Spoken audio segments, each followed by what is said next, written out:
Hey, everybody, how are you? This is episode 87 of the Basement Tapes. And I was a done swiped left, which apparently takes me completely, I say, off screen and out of the studio.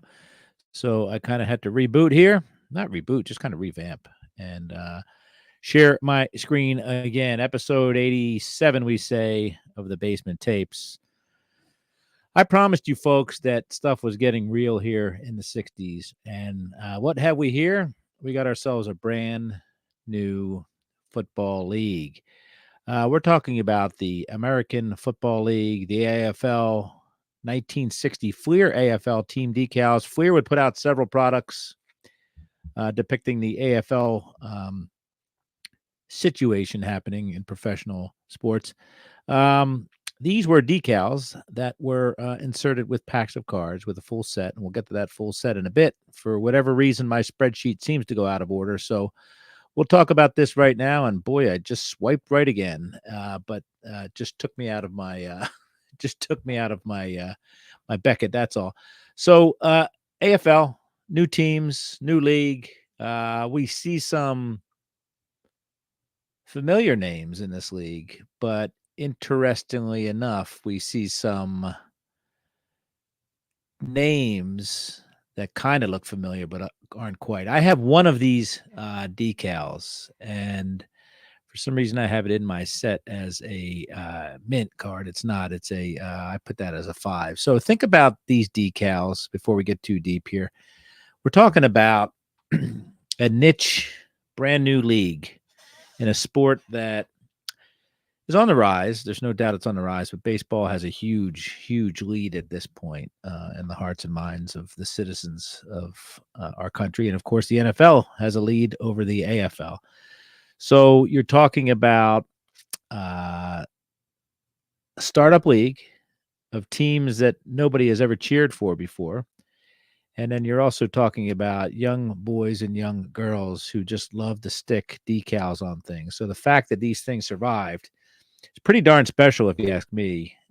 We just can't help ourselves. There's refrigerators and bedposts, and I'm sure to the backs of cars and all sorts of textbooks and stuff like that that had these decals applied to them. Think about it. You're going back to school, get a textbook, put a nice little paper bag over that, and you put a nice little 1960 Fleer AFL team decal. I happen to have one of these by pure luck, and these are, again, the price. They're a little pricey, and I'm not saying hugely pricey, but they're a little pricey. Let's look at the Beckett description here.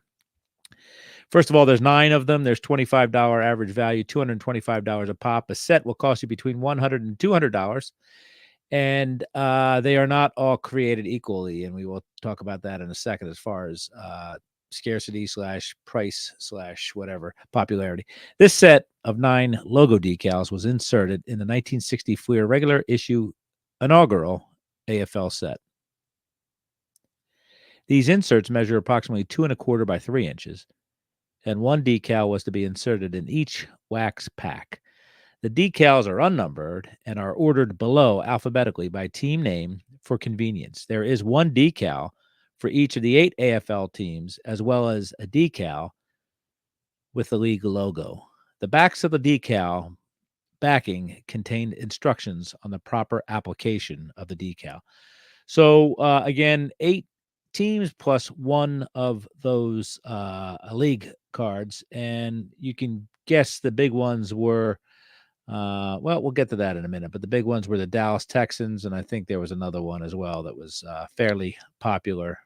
Beckett seems to contradict itself here, so let's look at the checklist on Beckett. Yeah, Texans and the Raiders are the big ones. So let's go back to TCDB. Not a lot there to talk about other than the teams. We'll go by the teams here. Of course, the AFL logo, and these are all unnumbered, have the NNO designation. Boston Patriots, Buffalo Bills, Dallas Texans, Denver Broncos, Houston Oilers, Los Angeles Chargers, New York Titans, and Oakland Raiders. So we're talking about the Boston Patriots that became the New England Patriots, the Dallas Texans that became the KC Chiefs, The Broncos are still there. The Houston Oilers became the Memphis something somethings and then became the Tennessee Titans or something. Los Angeles Chargers, oddly enough, became the San Diego Chargers and then became the Los Angeles Chargers. New York Titans became the Jets, and the Oakland Raiders became the Los Angeles Raiders, who became the Oakland Raiders, who became the Las Vegas Raiders. So, unlike Beckett, TCDB likes to be a little bit on the edge here and considers, I guess, all of these logos to be rookie cards. And these are inserts and all that fun stuff. So, we're getting into the 60s. We have the insert era coming up. And as my friend Mark Hoyle likes to say, the test issues as well. But these are gorgeous little pieces of football history. The first one listed as the American Football League. It says, for use on glass, wood, metal, and other objects, dip transfer in water for about 30 seconds or until it releases, and then slide off onto article desired, or press down with a soft cloth or squeegee to remove all water and air bubbles. Allow to dry. It says 83655, the Palm Brothers Decal Mania Company, the pioneers of Decal Mania manufacture rights. New York, Cincinnati, and Chicago. Card number 2, the Boston Patriots logo is gorgeous. It's that angry patriot, whatever you guys call him up there, Willie the Patriot. I don't know what the heck you guys call him. Anyway, we saw that on the side of the helmets for the Patriots for years. Buffalo Bills have a crazy, crazy logo with 2 buffalo and 2 footballmen carrying a ball together on the prairie or perhaps across a frozen Lake Erie. Dallas Texans logo is Texas, and it's a chap firing away in the air. It's either a Hasidic chap or it's a free-flowing cowboy vest they are wearing. But there's cowboy boots involved, a football, a holster, and all that fun stuff. Those Texans love to look at their state map, don't they? The Broncos, bucking Bronco. Looks like the gentleman is perhaps smoking a little herbal influence there. He's got a bee on his jacket. He's on his uniform, and he is bucking away on a Bronco.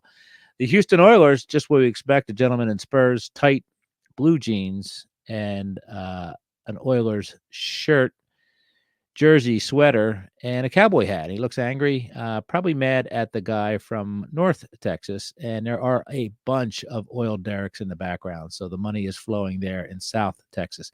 LA Chargers, nice shield, the colors that we love, the yellow and the blue and the lightning bolt. And there is a horse profile or a wolf, or perhaps it's one of the dragons from Game of Thrones. I'm not quite sure, but they have adopted this logo again in recent years. The New York Titans, or the Titans of New York, have a gentleman who looks like he is, I don't know what he's doing.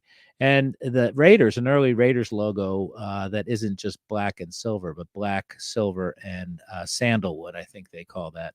So anyway, that is your 1960 Fleer AFL team decals. Fun little piece of history. If you come across some of those, let me know. I'm in the market for that. And that's it. Episode 87 of the Basement Tapes. Thanks so much.